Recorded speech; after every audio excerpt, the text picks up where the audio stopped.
excited about our featured reader tonight because we did exhume him. He's back from the dead, and he looks quite good for having been dead so long. And I'd like you to give a very, very warm welcome to our featured reader, Mr. Edgar Allan Poe!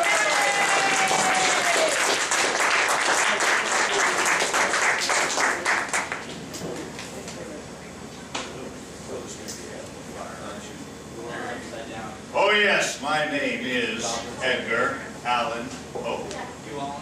I am the sort that some would call depraved, a soul forsaken who could not be saved.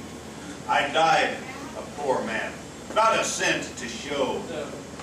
I was without a stone, interred below to molder evermore, to be forgot, to vanish in the mist of time and rot. You might remember most my stately crow and his one timeless and unsavory word. Curse that bird, curse him forevermore. From out his shadow I am lifted now, resurrected, although I know not how. No more to ask that God my sins forgive. Just know that in the flesh I live. I live!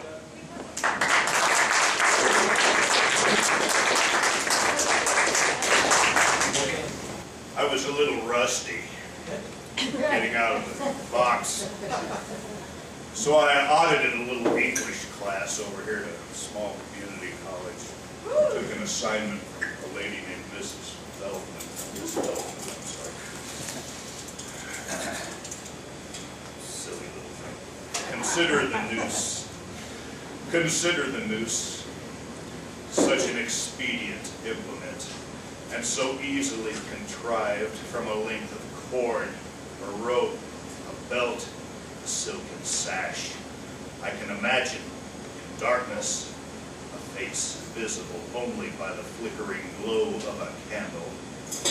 Jaw set, clenched, resisting as I wrapped the silken fabric around the neck, cinching the fabric tighter across the throat, breath held as fingers work desperately until the knot is tied. Then breath is exhaled, and the knot is neatened. Don a dinner jacket. It's time to eat.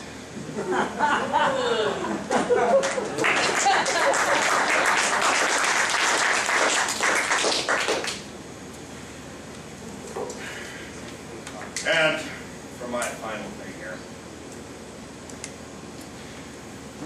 I realized that people don't drink fine wine much anymore. That if I were going to write a story like the case of, the Cask of Amantillado, that here in Texas I would have to write it as the case of Coors Light. And if Fortunato were a Texan, we would have to call him Lucky. I see a thunderstorm looming. Oh, I just realized this fellow came and told me I should put this out. He said it's a custom here.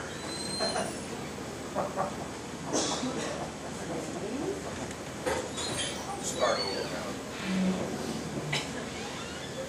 I see a thunderstorm looming on this hot July afternoon. Low clouds dark on the horizon.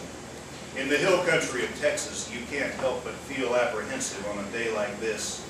You'll often see a twister dipping down from the clouds like the finger of God, and you never know when that pitiless God will smite you. But regardless of the weather, I have made my decision. Today, I intend to kill Lucky Swenson. If God means to smite me, so be it. I might be caught up in a whirlwind with no place to hide, but nothing will save Lucky from the fate I have in mind. I stand by the fence and watch his Dodge pickup approaching on the rutted, unpaved county road.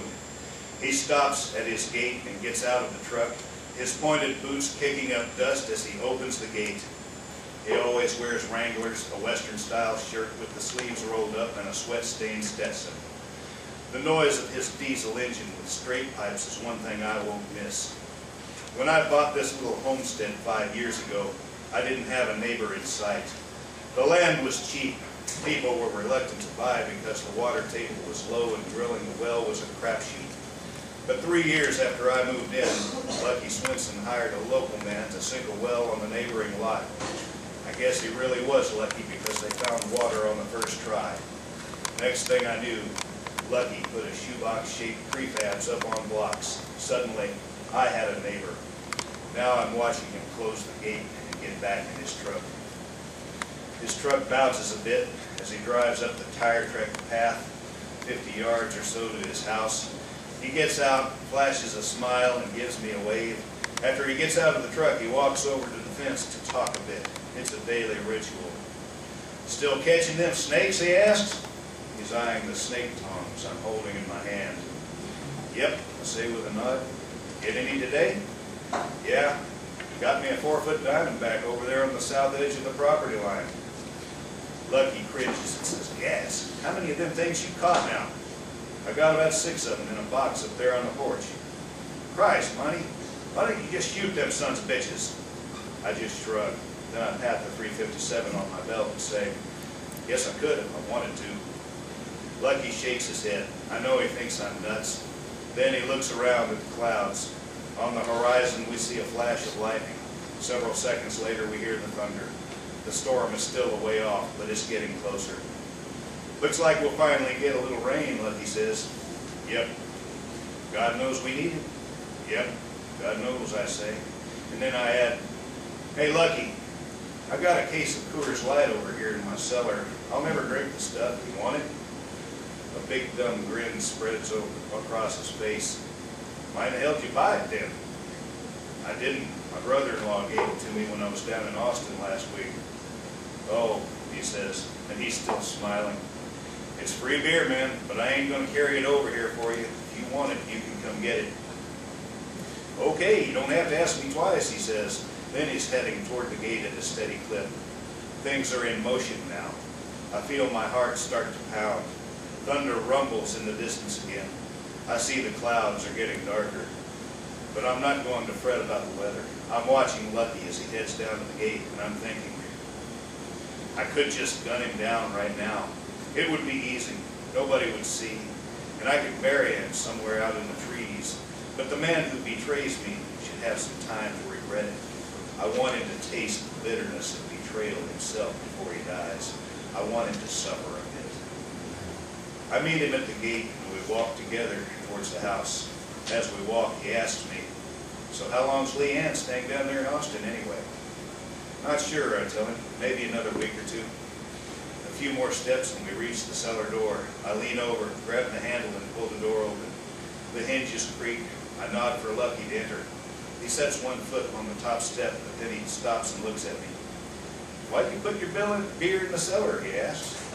I feel the blood pounding in my face, my heart leaping in my chest. He's so close. Just go, I think. My hand, still holding the cellar door, is shaking. I fight to maintain my composure. "I don't know," I say with a shrug. "It's out of the way and it's nice and cool. Just seemed kind of handy." Apparently satisfied with my explanation, he turns toward the cellar and enters, his boots sounding heavy on the creaky wooden steps as he ducks through the slanted doorway. There's a light switch on the right," I tell him. He gropes for the switch and turns the light on. I follow him down into the cellar. It's a 10 by 10 room with a ceiling barely 6 feet high formed by the floor of my kitchen. Wooden shelves line the walls. It smells of mildew and dust. "Over there, Lucky." The beer flat is on the top shelf on the wall opposite the stairs. Lucky slides the box off the shelf and turns to find himself looking down the barrel of my .357. His eyes widen and his jaw drops. For a moment he is too stunned even to speak. "I know about you and Leanne," I said. I paused to let the statement sink in. I relish the fear on Lucky's face. At first he does nothing but stare back at me in wide-eyed shock. Then his lips move in a stammering, fearful effort to speak. "Oh God, Monty, he closes his eyes as if trying to will the situation away. With the case of beer still in his hands, he stands trembling. What a lover boy you are. That letter you gave her, geez, who would have thought a redneck bastard like you could write such a sweet missive? I step up to him, place my gun barrel to the end of his nose, and cock the hammer for emphasis. But just how stupid can you be, Lucky? You put it in writing. Did you really think I wouldn't find out? At this point, Lucky finds his voice and he begins to blubber. Oh, God, Monty, please don't kill me. I'll never touch her again. I'll move, I swear. You can have the deed to my property. I'll go away and I'll never come back. I promise I'll do anything you ask. Shut up. He falls silent and bows his head humbly. Tell you what, Lucky, I'm going to give you a chance. He sets his eyes upon me with a hopeful, beseeching look. Put the beer back on the shelf, I say. He complies. Now take off your boots. He looks at me as if he doesn't comprehend. Off! Take off your goddamn boots now! Trembling, desperate, hopping about, it's a comical thing to watch. Finally, he gets the boots off. I retrieve them from him and fling them through the cellar door. Then I say to him, here's the deal for you, my friend. I'm going to leave you here in the cellar with the light off, and all you have to do is find your way through the darkness to the door. Simple as that. However, there is one little challenge you'll have to overcome. At this point, I retreat to the stairs and pull from beneath them a wooden crate that I have placed there. I lift one end and give it a good shake. The rattlesnakes inside buzz with irritation. I flip open the lid and up in the box to dump a half-dozen vipers onto the cellar floor. Dragging the empty crate with me, I retreat up the stairs. I pause at the top to bid him farewell and step out into the light and close the cellar door. As I do so, I hear Lucky shouting, please, don't do this, Monty. For the love of God, don't do this. Yes, I say, for the love of God. Then I close the hasp over the cellar door and lock it. When I stand up, I notice Lucky's boots laying haphazard on the ground where I tossed them. They look kind of pitiful, just laying there like that. I go to the fuse box and remove the fuse for the cellar light. If by chance Lucky makes it to the light switch or the door without being struck, he'll try to pound his way out. If he makes it, I'll be waiting, gun in hand. I look at the clouds, darkening still. I sure hope the storm holds off for a while. I want to hear the sound Lucky makes when his last vestige of hope ebbs away.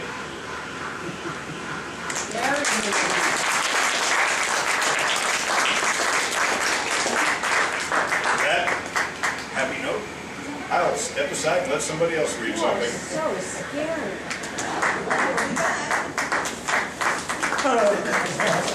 I feel lucky.